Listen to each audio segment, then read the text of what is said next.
Bonjour mesdames et messieurs, ladies and gentlemen, chers téléspectateurs, bienvenue sur le plateau de Markout dans mon espace personnel. Aujourd'hui, on reprend la question du frère Jerry Lekaka de Gospel Vision Siloé, c'est de savoir pourquoi j'appelle Dieu mon thérapeute. Alors déjà, il faudrait savoir qu'au-delà d'un thérapeute, il est mon tout.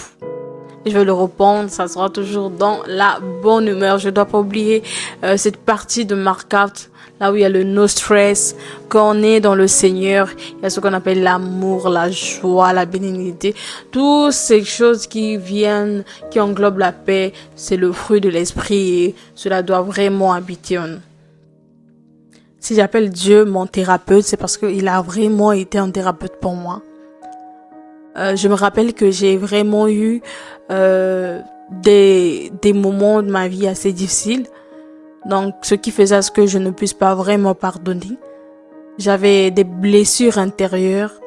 J'avais des moments assez compliqués. Il suffisait que je me souvienne de ces moments. J'avais des idées sombres. Et le Seigneur, dans son amour, il a fait en sorte que je puisse le connaître. Il a fait en sorte que je vienne à lui, que je donne ma vie à lui. C'est là où j'ai appris à l'aimer de tout mon cœur, de toute mon âme, de toute ma force, de toute ma pensée. Au-delà, il m'a appris à aimer mon prochain comme moi-même, ce que je travaille tous les jours parce que ce n'est pas facile.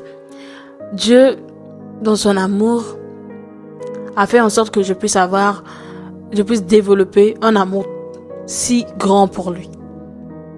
Tellement j'aime Dieu. Dans ma prière, je disais, Seigneur, apprends-moi à être comme toi. Tel que tu es, je veux être. Impacte ma vie. Et le Seigneur me disait, apprends à pardonner en commençant. Il me fait passer par un moment, je t'assure, un moment incroyable. J'étais face à moi-même. C'était tel des flashs. Je vois ma propre histoire. C'est comme si c'était la télé, mais j'étais en prière. Je vois ma propre histoire.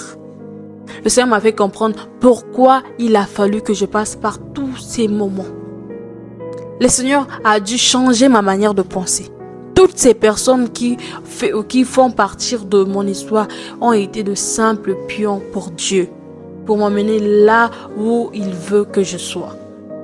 Et quand j'ai vu ça sur cet angle, c'était facile pour moi de pardonner.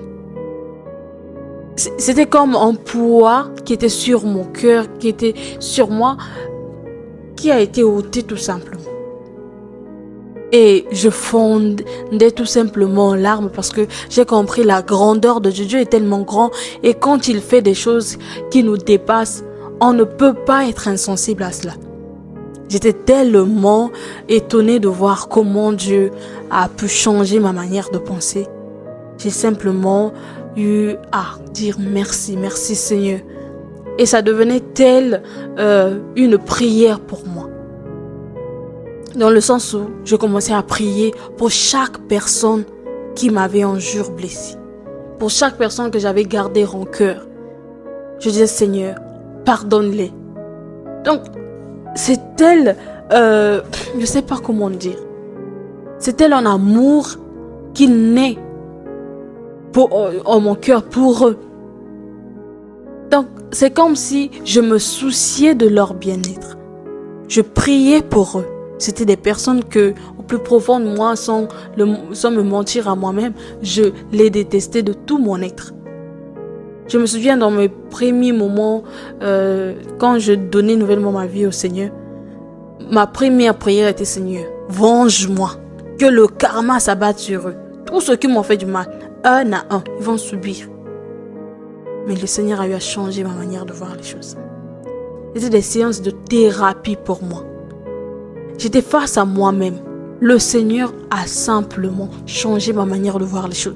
Il a simplement changé ma perception de voir les choses. Et je dis, Seigneur, tu es tellement grand. C'est pour ça que quand je viens dans la présence de Dieu, j'aime rentrer dans la profondeur. J'aime provoquer la présence de Dieu. Que ça soit par des chants, que ça soit par l'adoration, que ça soit par la parole de Dieu. J'aime provoquer la présence de Dieu parce que je sais que c'est dans sa présence qu'il y a des séances de thérapie, mais pas croyables. Des choses que tu croyais pas faire de toi-même, tu peux le faire et aller même au-delà. Aujourd'hui, moi, je passe mon temps à prier pour ceux qui m'ont un jour fait du mal. Et je vais au-delà, je prie pour mes sœurs.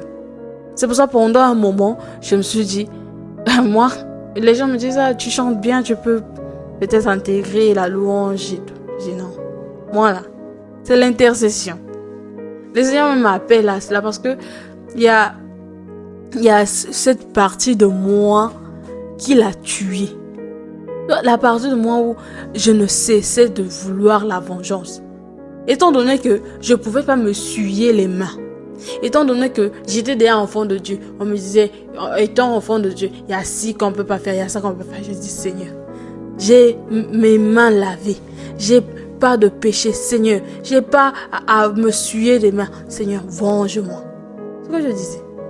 Souvent, je trouvais mes passages dans le psaume. Donc, je faisais couler ça comme ça. Alors que c'était pas ça, le plan de Dieu.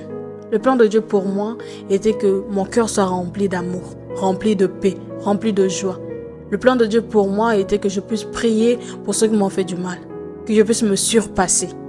Parce que à chaque fois que je pense au fait que j'ai pardonné, je me dis oui, Dieu peut transformer. Je dis oui, Dieu m'amène à une dimension où moi-même, je n'arrive plus à me comprendre. Mais pourquoi je le fais? J'ai même pas de raison valable de le faire. C'est juste Dieu. C'est pour ça que je l'appelle mon thérapeute. Mon thérapeute personnel. Pour ceux qui me connaissent dans la vie réelle, ils savent quand je mets mon statut, mon thérapeute perso.